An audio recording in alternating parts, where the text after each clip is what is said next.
I don't think it's a drinking problem. I think it's a very deep connection to drinking. I feel like it's kind of rooted down in, the culture and stuff.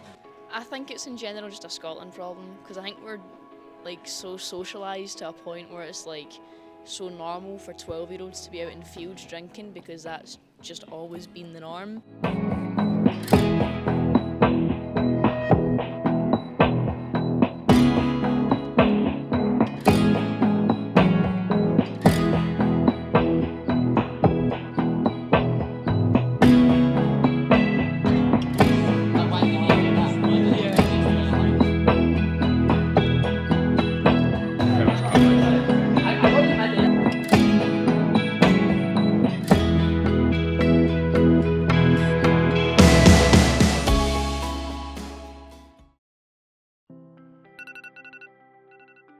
Over the last 3 years that I've been living in Scotland, I've spent more than £2,000 in Wetherspoons.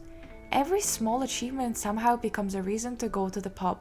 It made me wonder, did I just fit into Scottish culture, or did I slowly fall into a drinking routine without even noticing? Maybe because there isn't much else to do.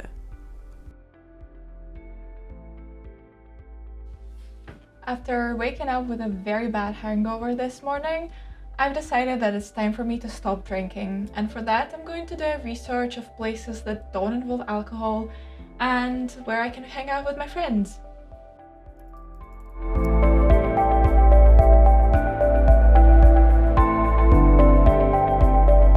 After starting my research, I haven't found many places to go to.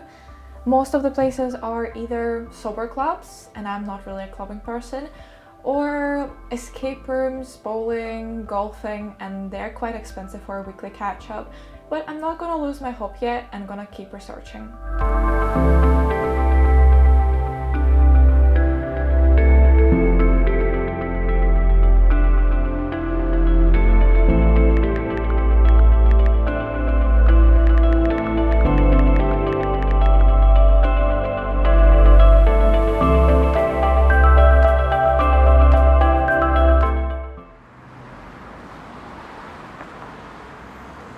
Instead of going out tonight, I decided to talk with Scott, the owner of Lab Espresso, a cafe in the city centre, and find out what's his thoughts about drinking culture and its impact on the independent cafes. Thank you so much for having me here today. Can you tell me a little bit more about yourself? Sure, well, my name's Scott and Lab Espresso has been open for 12 years now, and it just came out by chance. A friend of mine and myself were down in Leeds, and I hadn't been working at the time, and we came across a small coffee shop, and he suggested, why do you not do that in Glasgow? Can you tell me what's the demographic of people who's coming here? It's a wide range of demographic, age-wise, whether it's tourists, students, shoppers, holiday makers. It's anyone's guess. I mean, some days you can have people who are pensioners in, and then you can have families in. It's a broad spectrum of people who are coming into the coffee shop. Do you think Scotland has a drinking problem? Like, people are always going to pubs more than they're going to cafes? Do you think it is a problem? I think that's shifting slowly but surely, I think. I think a lot of pubs are maybe struggling for people to go and have drinks. Maybe people have maybe more drinks in the house, that kind of thing.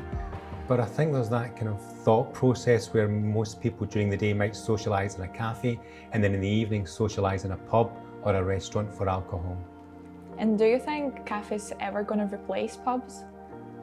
I don't think they'll replace them. Again, I think people have this thing where they think that, when they go to a coffee shop, they're going to have a coffee or a soft drink. When they go to a pub, they're going to have alcohol. Who's to say that might not change as things progress?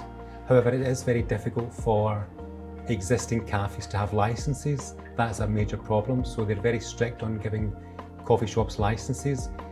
From experience, you only have a license with premises that already have an existing one. After getting an honest opinion of Scott about why cafes haven't replaced pubs in Scotland, I decided to speak with the youth of Glasgow to find out if we need alternatives or pubs are enough.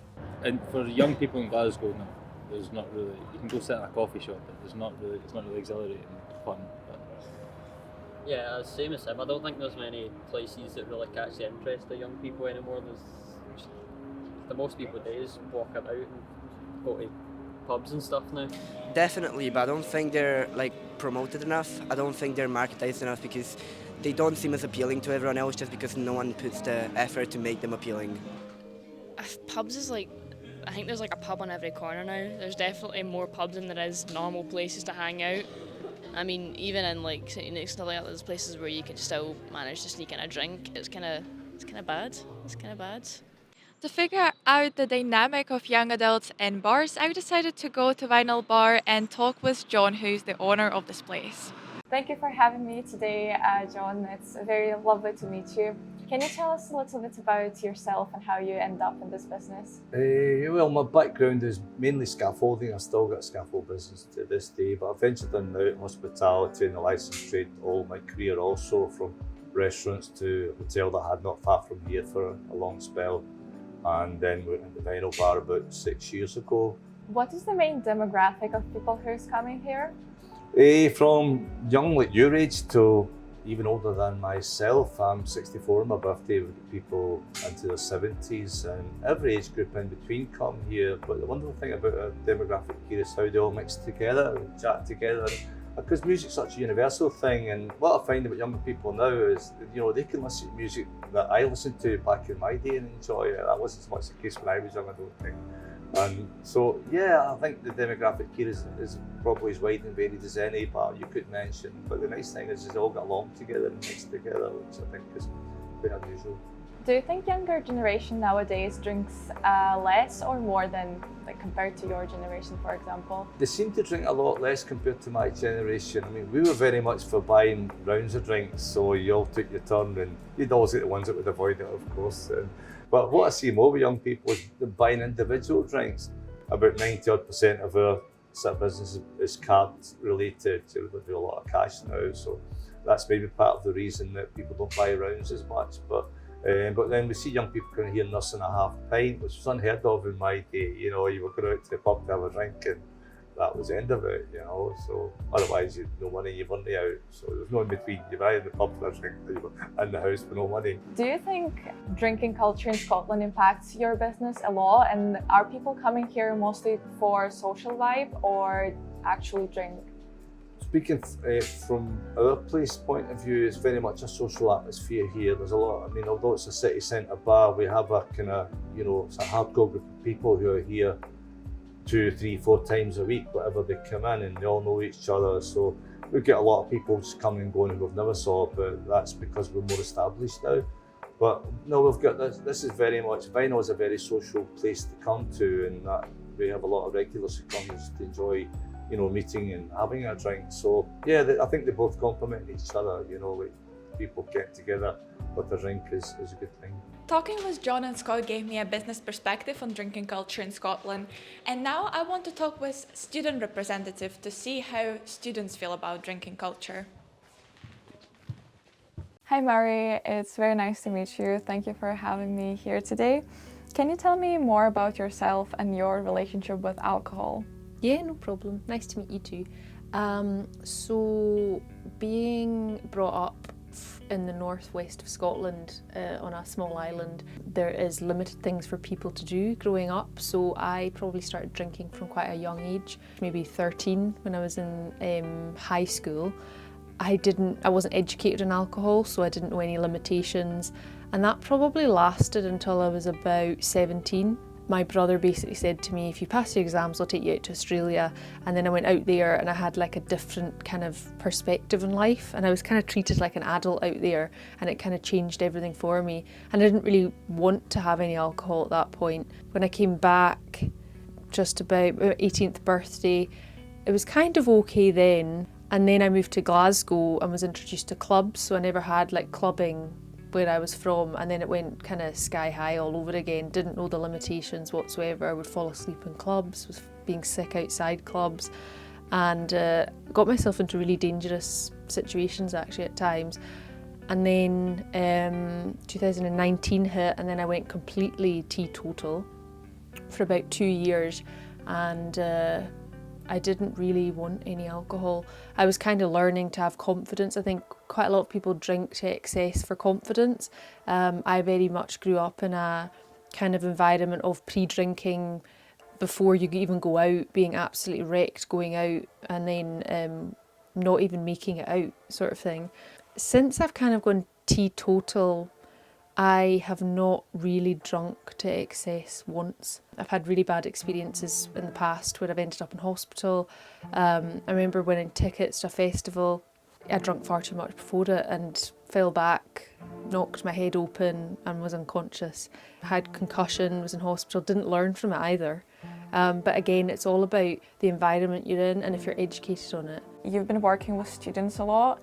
How many of them are dealing with the alcohol problem and telling to you and reaching out for help? Well, I'm actually surprised at the amount of young people that are drinking.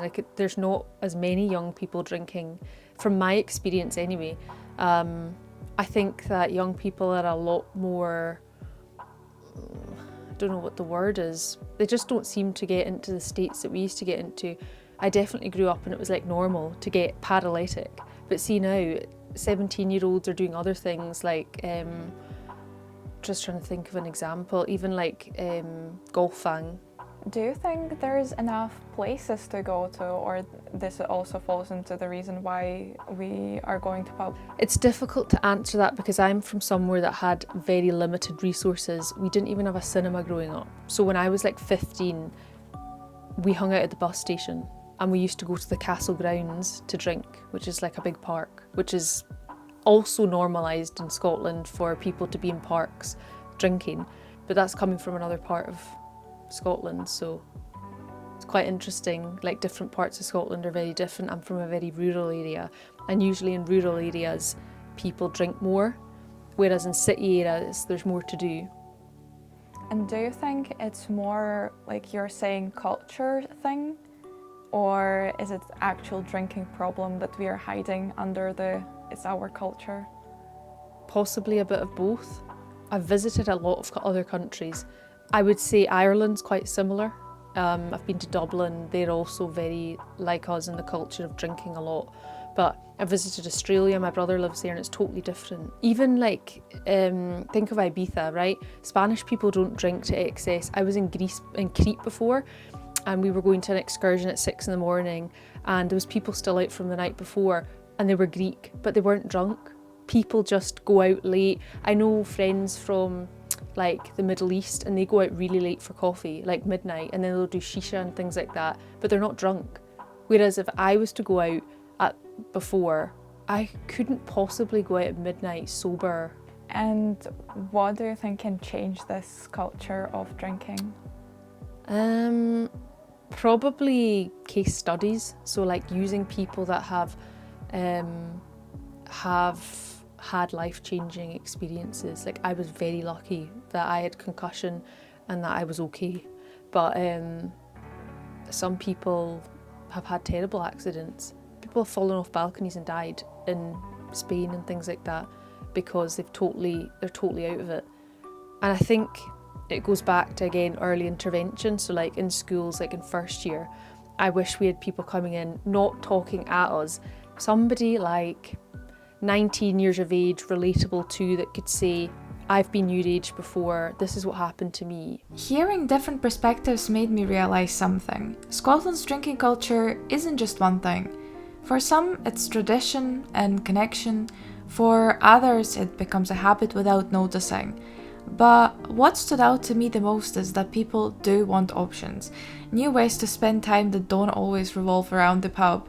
And maybe that's where my own journey fits in too, trying to figure out what actually feels right for me instead of just going along with what everyone else does.